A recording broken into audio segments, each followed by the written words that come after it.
BJP leader GVL Narasimha Rao ने चंद्रबाबू नायडू पर आवाम की दौलत को अपने सियासी मफाद के लिए बेदरीग लुटाने का इल्जाम लगाया। उन्होंने कहा कि चंद्रबाबू नायडू अपनी पार्टी के तोसी और तशहीर के लिए मुल्क और दुनिया के किसी भी कोने में जाएं, लेकिन वो अवामी दौलत का इस्तेमाल न करें। उन्होंने सरकारी खजाने और अवामी दौलत को खर्च करने पर एतराज किया। ఢిల్లీకని బెంగళూరులకి చెన్నైలకి సింగపూర్లకి ఎక్కడికైనా వెళ్ళొచ్చు, కానీ మీరు పార్టీ కార్యక్రమాలకు వెళ్తుంటే మీరు పార్టీ నిధుల్ని ఖర్చు పెట్టుకోవాలి తప్పితే ప్రజాధనాన్ని ఖర్చు పెట్టడం ఇది పూర్తిగా ప్రజల పట్ల మీకున్నటువంటి చులకన భావమే। మీరు స్పెషల్ ఫ్లైట్లు, స్పెషల్ హెలికాప్టర్లు, లక్షల కొద్దీ విలాసవంతమైన హోటళ్ళు, ఖర్చులు ఇవన్నీ ప్రజలెందుకు భరించాలి? తెలుగుదేశం పార్టీ రాజకీయాల్ని ప్రజలెందుకు భరించాలి? పూర్తిగా వివరాలన్నీ ప్రజల్లో మీరు పెట్టాలి। అధికారులు ఎవరైనా స్పష్టంగా నేను తెలియజేస్తున్నాను, ఇటువంటి ధనాన్ని రాష్ట్ర ప్రభుత్వ ఖాతాలో నుంచి అనుమతించి ఇచ్చినట్లయితే వారు కూడా దీనికే బాధ్యులవుతారు। मुल्क में एनडीए के खिलाफ सियासी पार्टियों को मुत्तहिद करने चंद्रबाबू नायडू की कोशिशों पर मुख्तलिफ सियासी पार्टियों के लीडरों ने अपना रद्दमल जाहिर किया। एक साथ करने का मतलब महागठबंधन का अस्तित्व, और जो समय है अभी उसमें महागठबंधन एक बड़ी ताकत बन के उभरेगा लोकसभा चुनाव के लिए। इसके नेतृत्व के लिए हमारे पास मजबूत नेतागण हैं। जो प्रमुख हमारे नेता हैं उनमें शरद पवार जी, राहुल गांधी जी, ममता बनर्जी, अखिलेश, मायावती, चंद्रबाबू, स्टालिन, फारूक अब्दुल्ला, इस तरह के 12-15 जो मजबूत नेता हैं, ये सब अगर एक वजन एक तरफ डाल देते हैं तो भारतीय जनता पार्टी का सफल हो जाएगा। मतभेद हैं, ऐतिहासिक मतभेद रहे हैं, लेकिन जब इतिहास ही खतरे में हो तो उन छोटे मोटे मतभेदों को दरकिनार करना होगा। और मैं समझ रहा हूं कि उसी दिशा में तमाम दल कोशिश कर रहे हैं कि आवाम जो है, हम भारत के लोग, वो महफूज रख पाए, संस्थाएं पुनर्जीवित की जा सके जो इस दौर में मर गई है। और यकीन दिलाता हूं कि ये सारे सार्थक प्रयास साबित होंगे। अच्छी बात है कि वो जनता के मूड को भांप गए हैं। आंध्र प्रदेश में भी उनकी पार्टी को गंभीर संकट का सामना करना पड़ रहा है। उन्हें ये समझने की जरूरत है और उन्हें कहने की जरूरत है कि जो उन्होंने एनडीए को मजबूत करने का काम किया था 1998 में, उसके बाद वो अटल बिहारी वाजपेयी जी के एनडीए की 24 पार्टियों के साथ थे, और उसके बाद 2014 में जो श्री नरेंद्र मोदी जी के साथ थे, जो पाप किया था, जिस पाप के चलते पहलू खान से लेकर के सैकड़ों लोग, 150 लोग मॉब लिंचिंग के शिकार हो गए, जिसके चलते लव जिहाद जैसी घटनाएं घटी, घर वापसी के नाम पर क्या क्या अत्याचार नहीं हुआ, देश के अंदर नोटबंदी ला करके अर्थव्यवस्था को तबाह और बर्बाद कर दिया गया। उसके लिए देश उसमें सक्रिय रूप से साझेदारी और भागीदारी, और केंद्र सरकार में तेलुगु देशम पार्टी की थी, उनके केंद्रीय मंत्री थे। राज्य में उन्होंने भारतीय जनता पार्टी को आंध्र प्रदेश में अपने मंत्रिमंडल में स्थान दी थी।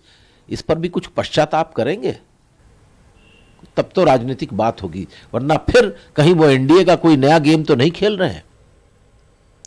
सीपीआई लीडर रमाकृष्णा ने चंद्रबाबू नायडू पर अमरावती में हैप्पी स्टेट के नाम पर रियल स्टेट की तिजारत करने का इल्जाम लगाया। उन्होंने इस मामले की बरसर खिदमत जज के जरिए जांच की मांग की है। వాళ్ళ సిట్ దర్యాప్తు పైన ఒక్కరు కూడా సంతృప్తి వ్యక్తం చేయడం లేదు। కాబట్టి అంటే నీకు చంద్రబాబు నాయుడు గారి ప్రభుత్వం పైన, ఆయన చెప్పే మాటల పైన ఇవాళ ప్రజలకు విశ్వాసం కోల్పోయే ఒక పరిస్థితిని కల్పించారు। కాబట్టి మేము స్పష్టంగా అడుగుతా ఉన్నాం, ఇవాళ హైకోర్టు సిట్టింగ్ జడ్జి చేత న్యాయ విచారణ జరిపించడం ద్వారా ఎవరైతే అందులో ఉన్నారో, ఎవరైతే ఇన్వాల్వ్ అయ్యారో, ఎవరైతే అవినీతికి పాల్పడ్డారో, ఎవరైతే వేల కోట్ల కుంభకోణానికి నడుం బిగించారో వారందరిపైన కూడా కఠిన చర్యలు చేపట్టాలని మేము డిమాండ్ చేస్తూ ఉన్నాం। హైకోర్టు సిట్టింగ్ జడ్జి చేత న్యాయ విచారణ జరిపించడం ద్వారా మాత్రమే ఈ ప్రభుత్వం పైన నమ్మకం కలుగుతుంది, లేకపోతే నమ్మకం కలగదని కూడా మేము స్పష్టం చేస్తూ ఉన్నాం।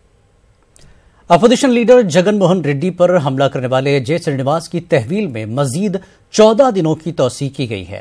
सख्त सिक्योरिटी के बीच श्रीनिवास को अदालत में पेश किया गया, जहां अदालत ने श्रीनिवास को 14 दिनों के लिए पुलिस तहवील में देने का हुक्म दिया है। जिसके बाद श्रीनिवास को जेल मुंतकिल किया गया। वाज़ेह है कि श्रीनिवास के वकील ने मुलजिम को नासाजी सेहत की बिना पर जमानत देने की दरख्वास्त की थी, जिसे अदालत ने कबूल करने से इनकार किया है।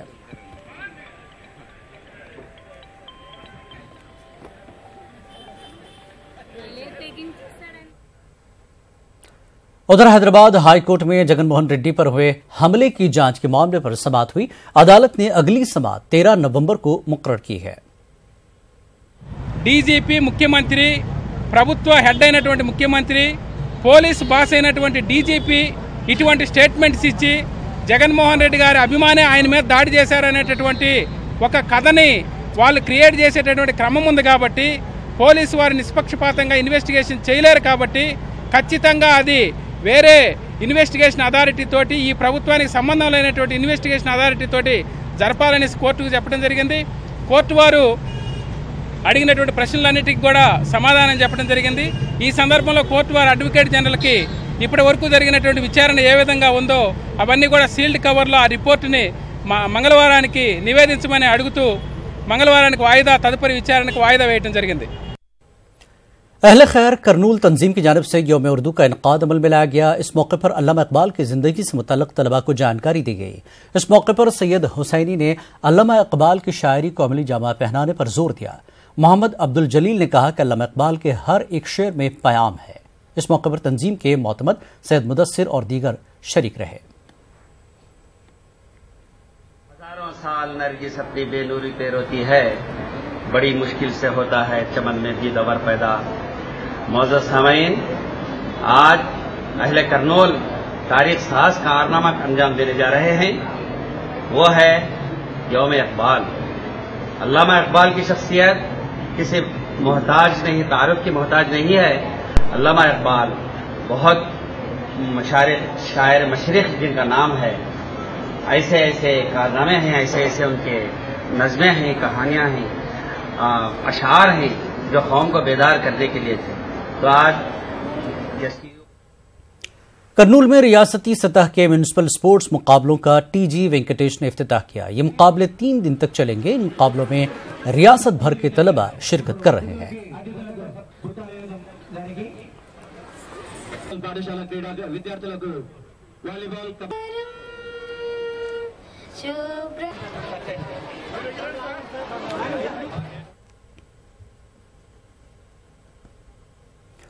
तलबा तंजीम AISF ने तलबा के मसाइल हल करने की मांग करते हुए एहतजाज किया। तलबा ने कलेक्टर दफ्तर का घेराव करने की कोशिश की। पुलिस ने एहतजाजियों को रोकने की कोशिश की। मज़ाहमत पर पुलिस ने लाठीचार्ज किया।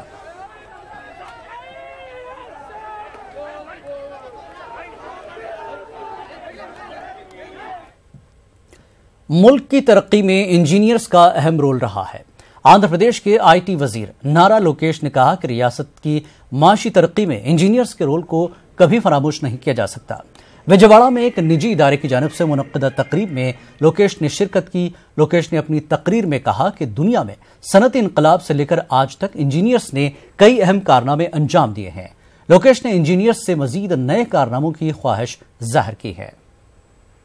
A special mention for Institution of Engineers, which since its inception has been a platform for exchanging information and ideas on engineering science and various applications. Engineering has always amazed me. I would like to quote Isaac Asimov, who puts very concisely that science can amuse and fascinate us all, but it is engineering that changes the world. Engineers are the bridge between science and society, converting knowledge in basic science into products, thereby contributing to the nation's technological and industrial progress.